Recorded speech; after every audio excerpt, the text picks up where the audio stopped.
Ah Bonsoir.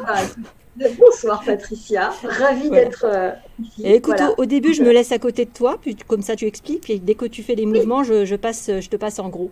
Voilà, comme ça c'est bien. d'accord, bah, très bien, on fait comme ça. Ça marche. Donc alors, eh ben, on va reprendre donc voilà les mudras. Les mudras. Mudra en sanskrit, ça veut dire sceau, de sceller, hein, sceller quelque chose.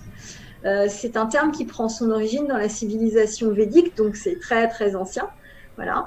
Et alors les mudras, on les retrouve dans la pratique du yoga, dans certaines postures. On les retrouve dans les techniques de pranayama, qui sont les respirations yogiques, des exercices de respiration yogique. On les retrouve bien évidemment dans des postures méditatives. Quand vous êtes en méditation, vous prenez tel ou tel mudra. Il y en a différents que vous connaissez. Voilà. Et on les retrouve également dans la danse et puis dans l'art indien, ainsi que dans de nombreux rituels en Inde. Voilà, ils font partie de rituels également. Alors, à quoi ça sert les mudras? Ben, les mudras, ça sert à maintenir et restaurer la libre circulation du prana dans notre corps, dans notre organisme. Et le prana, je vous rappelle, c'est la force de vie, la force vitale. Donc, eh ben, ça nous permet donc de maintenir notre système de santé en bon état de marche, on va dire.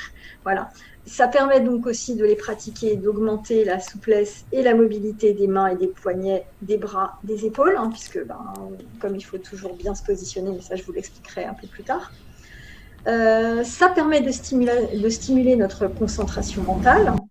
Les mudras permettent aussi d'alléger un certain nombre d'affections ou de troubles de la vie courante. Ils nous permettent aussi de mieux gérer nos émotions en nous apportant un apaisement intérieur, puisque également, quand même, quand on les pratique, on est un peu dans une posture méditative et on est centré vers notre intériorité. Et ils nous permettent donc de développer notre sentiment de paix, d'harmonie intérieure. Voilà. Donc, si on reprend en quelques mots le prana et sa circulation dans notre corps, comment ça marche? Donc, le prana, c'est une énergie subtile qui se déplace le long de nos corps énergétiques, dans des canaux subtils qu'on appelle les nadis. Il y a 72 000 nadis. C'est un peu comme un réseau de routes, en fait, hein, dans lesquels l'énergie circule. Et quand elle circule librement, il n'y a pas de problème, on est en bonne santé, on rayonne. Voilà. Mais parfois, il y a des blocages à certains endroits des nadis. Donc là, le flux énergétique ne circule plus. Et donc, toute une zone du corps peut se retrouver non alimentée en prana. Et cette zone va s'affaiblir à ce moment-là.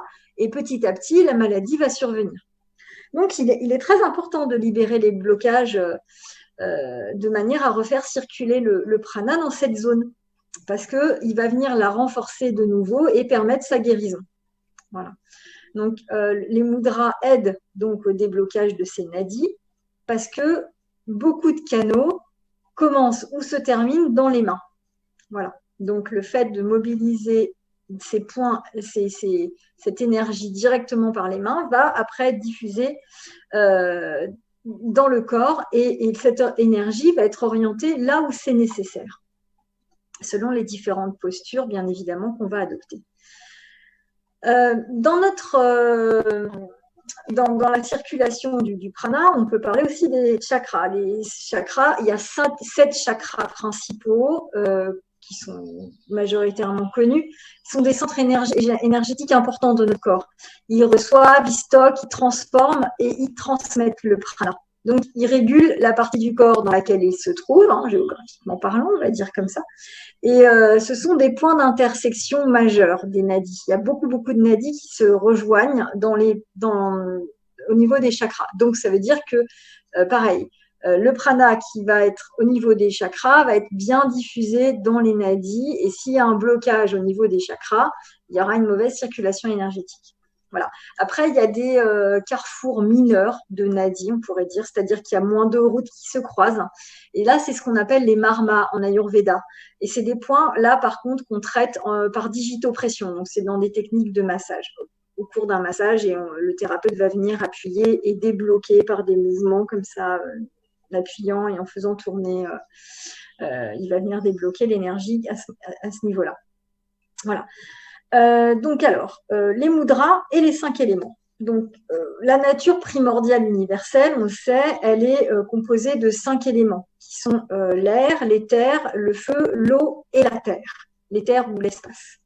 Donc, chaque mudra est relié à l'un d'entre eux. Voilà. Et alors, nos doigts de la main, ils sont reliés à ces 5 éléments. Donc le pouce, c'est l'élément feu. L'index, c'est l'air. Le majeur, c'est l'éther ou l'espace. L'annulaire, c'est la terre. Et l'auriculaire, c'est l'eau. Voilà. Et après, on a aussi la paume de la main qui compte dans les mudras. Et ça, c'est l'esprit. Alors, il y a 5 positions de base des doigts. Donc, quand on joint le bout d'un doigt avec un autre, on équilibre l'élément correspondant, on favorise sa stabilité. Quand on touche le dos d'un doigt au niveau soit d'une phalange, soit d'une ongle, voilà, là, on diminue l'influence de l'élément correspondant. Donc, par exemple, ici, l'élément feu vient diminuer l'influence de l'élément air. Quand on touche le pouce, avec le pouce, pardon, la base d'un autre doigt, on stimule l'élément qui correspond. Donc, l'annulaire correspondant à la terre, là, on vient stimuler l'élément terre. Donc, on serait ici, on stimulerait l'air, ici, l'éther, et là, l'eau. Hein, voilà. Quand la paume est tournée vers le ciel, on s'ouvre à l'inspiration et à l'énergie. Voilà. Et quand la paume est tournée vers le bas, on s'ancre plus à la terre. Donc ça, c'est voilà, pour la signification, un petit peu la symbolique des positions de base des doigts.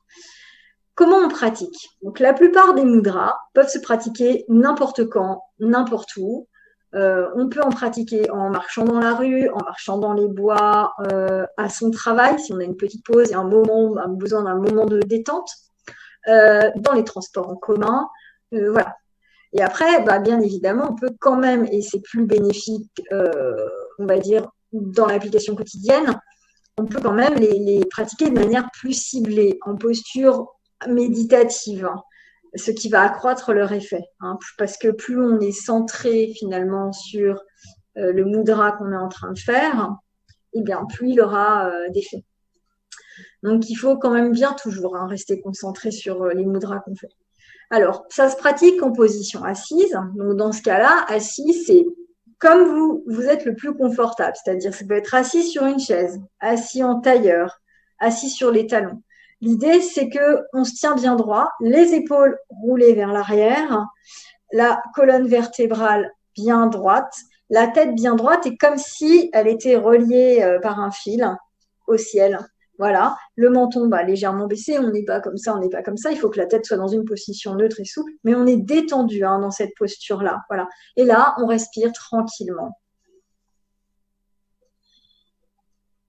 Voilà, il faut qu'il n'y ait pas de tension désagréable. Et puis, pourquoi bien droit? Parce que quand même, l'énergie, il faut qu'elle circule.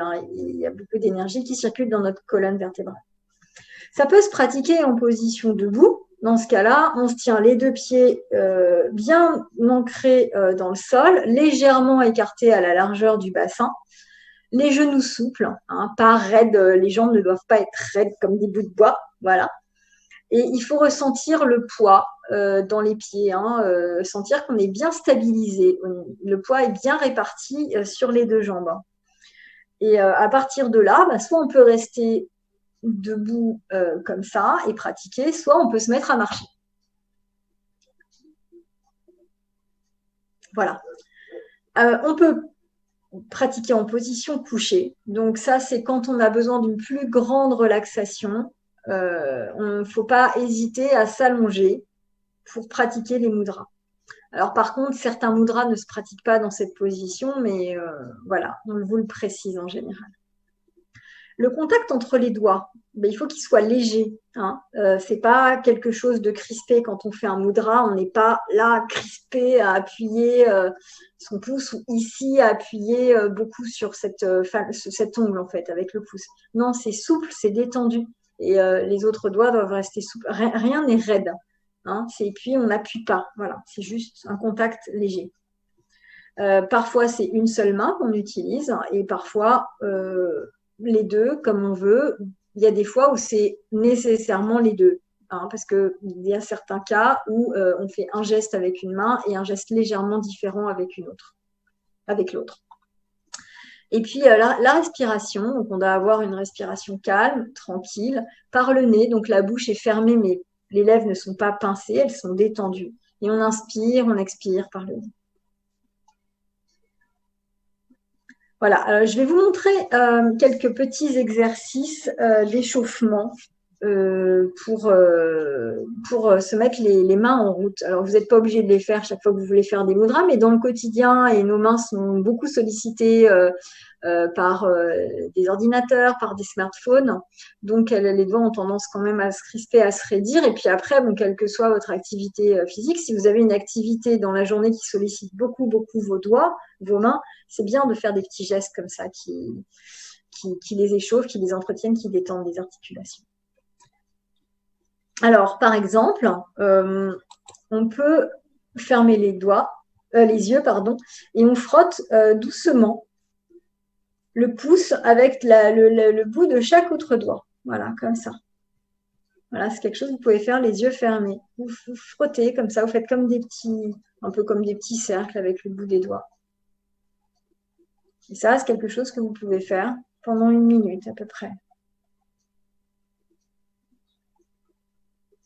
Voilà, ça stimule les extrémités.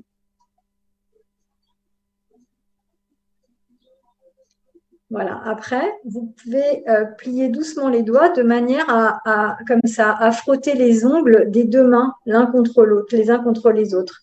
Et ça, c'est un petit geste qui stimule l'activité. Aventure avec avec cet atelier et c'est le son, le chakra de la gorge. Et c'est quel doigt, ça? Le chakra de la gorge, c'est le majeur. Le majeur. Et au niveau des oreilles, c'est plutôt l'éther. L'audition. Non, c'est la terre. C'est la terre. Ah, la terre. Très bien. Ouais. Alors, tu as un magnifique soleil sur toi. Ah, là, ouais, il faut que je recule un peu. Bon, alors du coup, on en était où? On faisait un petit échauffement où on pliait les ongles là, les bouts, les bouts des doigts, pardon, et puis on frottait les bouts des doigts comme ça ensemble pour échauffer toujours, voilà, continuer à faire cet échauffement. Alors après, ensuite, on forme une pince avec... attends, je vais peut-être essayer de reculer parce que le soleil arrive plus fort là. Donc, on forme une pince avec le pouce et l'index et puis on va venir masser ici la pulpe entre chaque doigt. Voilà, on tire un petit peu. Voilà, donc on fait une main et puis on fait l'autre main. Donc ça élimine vraiment une grande partie des tensions des mains, hein, d'une manière générale, de faire ce geste-là. Après, avec l'index, le majeur et l'annulaire, donc moi je me mets face à vous, mais vous, sinon vous faites ce geste en face de vous. On place ces 3 doigts comme ça au niveau entre les os là, qui apparaissent sur notre main et on frotte. Voilà, on frotte et ça permet de soulager les tensions accumulées. Ouais, hop, voilà. Et de réguler la pression artérielle. Voilà. Comme ça. Donc ça, on le fait sur les 2 mains. Voilà. Voilà, on se place vraiment, il faut que index, majeur et annulaire viennent entre les os là, qui apparaissent, qui sont, pas les os, les tendons, qui apparaissent, pardon, les tendons qui apparaissent et qui forment, voilà, les os aussi. Ensuite, donc, pardon, avec l'index, on va inspirer et à l'expiration, on vient repousser chaque doigt. Voilà, est-ce que tu m'entends? Oui, là, je t'entends. Oui, oui, juste un truc. Est-ce que tu peux un tout petit peu baisser ta caméra? Parce qu'en fait, on a une grosse partie au-dessus de ta tête et du coup, des fois, on ne voit pas les mains, en fait. Ok, oui. Ah, voilà. Comme mieux. Je me vois en petit, c'est vrai que j'ai fait moins attention. Voilà. Impeccable, merci. Impeccable, oui, c'est bien. Donc, l'index d'une main va venir repousser. Donc, on inspire et à l'expire, on repousse légèrement le doigt vers l'arrière, comme ça. On inspire, on repousse l'index en expirant. On inspire, on repousse le majeur en expirant. Inspire, on repousse l'annulaire. Inspire, on repousse l'auriculaire. Voilà, et on fait sur l'autre main également. Voilà.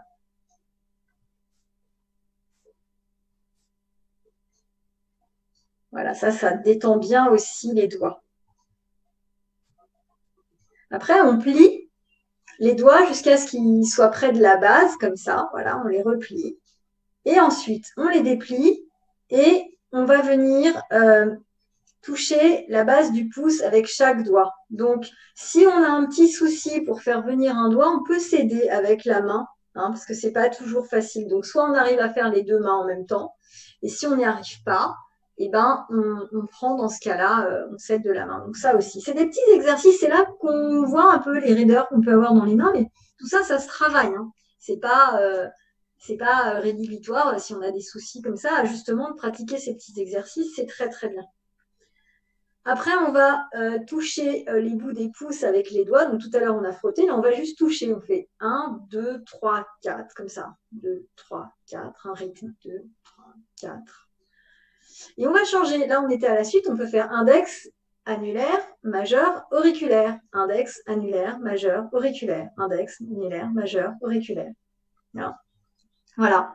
Et ça, du coup, de changer un peu le rythme et de revenir à l'autre, ça fait un petit peu travailler aussi les connexions dans le cerveau. Ça, c'est pas mal. Voilà. Alors, ensuite, on peut aussi joindre les paumes de la main en namaskar. Voilà. Et sans baisser les coudes, on va aller d'un côté et de l'autre côté. Voilà. Pour la souplesse des poignets. Ça, c'est pour la souplesse des poignets. Voilà. Ensuite, vous fermez un point et puis avec l'autre bras, vous venez soutenir un peu l'autre bras et vous venez faire des ronds, des cercles dans un sens. Vous tournez ensuite dans l'autre sens. Et ça, voilà, des deux côtés.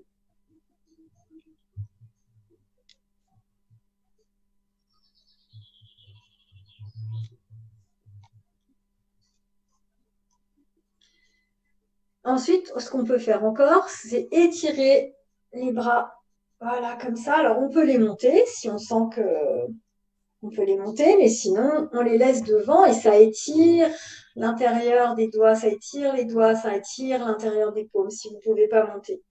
Si on monte, hein, on pense bien à garder toujours les épaules détendues. On ne rentre pas la tête dans les épaules non plus, il faut que la nuque soit souple.